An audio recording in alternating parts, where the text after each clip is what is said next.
We'll say good morning to Tim Donnelly, host of The Drive with Tim Donnelly daily, 3 till 6 p.m. on The Fan in Raleigh. Tim, Thanks for the time, man. We appreciate it. Timmy.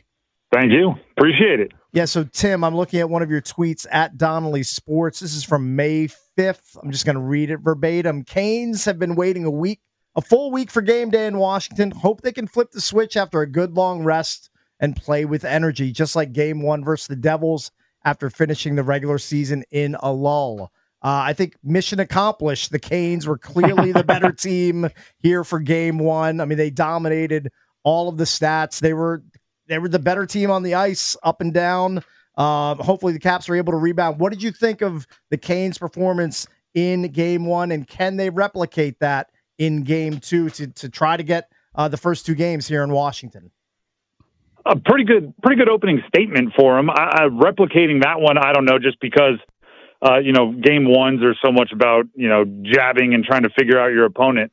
But yeah, I mean, going back to that tweet, I'm sure you guys experienced this.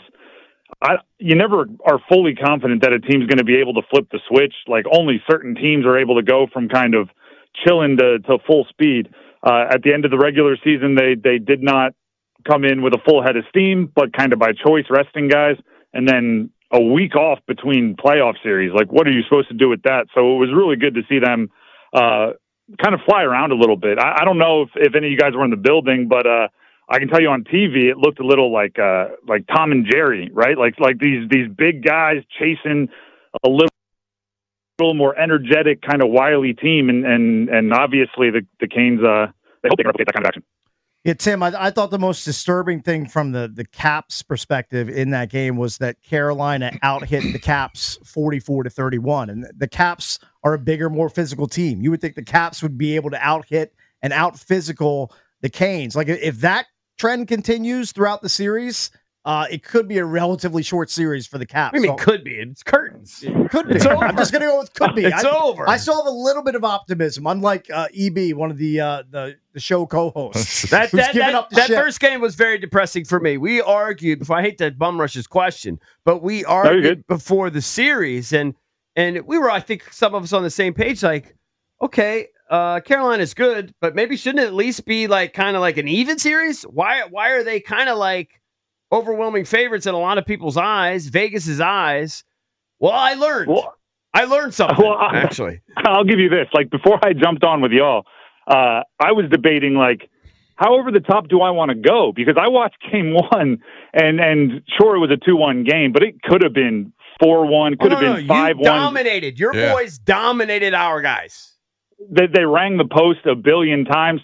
Even more aggressive on your hit statistic is the Canes had the puck the entire game. They were in the offensive zone for like 33 minutes, and they still out-hit Washington. Mm-hmm. So, just the opportunities when to register hits are less when you have the puck so darn much. Right.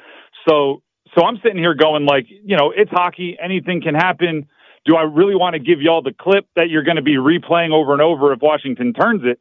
But yeah, I mean, if game one was as people want to say because it's on the road and it's game one and it was overtime that the Canes stole it. I opened up my show yesterday going, there was no stealing going on. There was a team that earned a win on the road, getting credit for it. It's just, because it's hockey and as you guys know, you can play really, really well and lose a game or play really, really well and win by one. They needed overtime to get the win, but they were dominant for darn near that entire game. Listen, I think it became obvious to every Caps fan about halfway through that game, maybe, even though we were that if we won that, it would be us stealing it. Yeah. That did not deserve to win that game.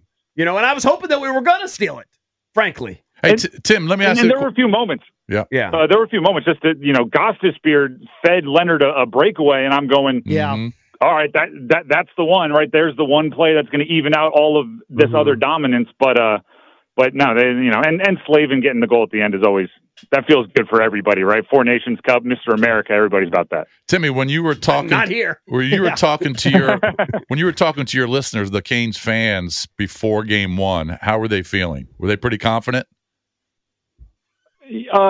Actually, right now the Canes fans are in a really weird spot because for 7 straight years the Canes have won a postseason series. So winning in the first round is very much like expected. But then they don't always fly into the second round super confident because they've been there before. And then you add on top of this, national media is down on them. So there's almost like a bitterness that the whole Miko thing leads to this us against the world deal where, no one wants to play for us or is said too often. So like angry might be the term rather than confident. And also let's not forget how the regular season went between the Caps and the Canes, and the Tom Wilson of it all and all the fights and everything. So when everyone is saying, the Caps have the toughness advantage, it's just another reason that Canes fans are going like, well, we're not getting pushed around either, right? There's I would say angry more than confident. Mm-hmm. I'm curious, where in the pecking order do the Carolina Hurricanes fall in North Carolina sports?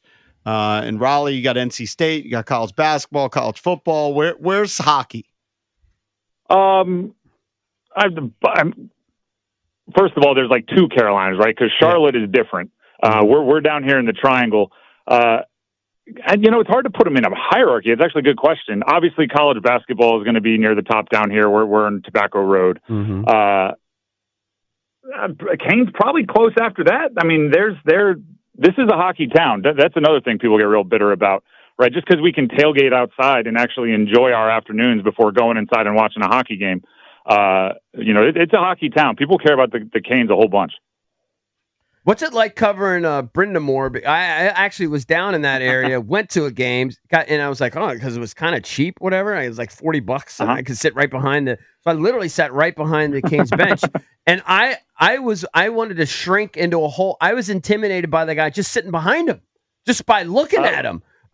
Is he like hostile to the media? Does he always have that game face, or does he ever let his guard down? What's the guy like?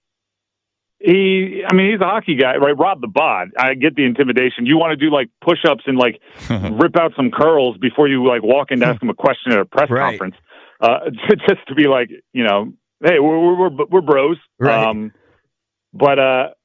No, he's actually, the more you get to know him, the more of a cool guy he is. The players will absolutely they'll hide a body for that guy. He gets it, right? And he had such a long pro career. That he understands what they're dealing with, like as far as well-placed days off and things like that. Right. I also think, I don't know if, and I've never talked to him about this. I think at the end of his career, he probably wanted to be a more impactful player as a veteran. So, the veterans on this team are taken well care of. There's a lot of loyalty for the Brent Burns of the world and everything. And I think everybody just appreciates that. Like if you put your time in, you're going to have your opportunity to make an impact on big games. Joined by Tim Donnelly, host of The Drive with Tim Donnelly, daily 3 till 6 on The Fan in Raleigh. Were you surprised that the Canes allowed just 14 shots on goal in Game 1? I mean, that's an incredible number. Had to be an MO for them heading into Game 1. Do you think they're going to be able to be that effective again tonight? No. 14 shots that if you go in expecting that in a Stanley Cup playoff game, you're going to be disappointed a whole bunch. I think it was huge, though, as far as if you asked, and when we did this on the show, we play a game called Confidence and Concerns, where we're asking for what you're most confident, what you're most concerned about. And going into the postseason, if you would have asked Canes, Canes fans, what are you most concerned about with the Canes? 97% of the answers would have included the word goalie somewhere. So Freddie Anderson is good, and they just signed him to an extension for next year. But the confidence of the goalies has maybe been a little up and down recently. He's been really good in the postseason, but if you can get him started with kind of a low work, right, you get the one goal allowed game without having to stop 30 shots.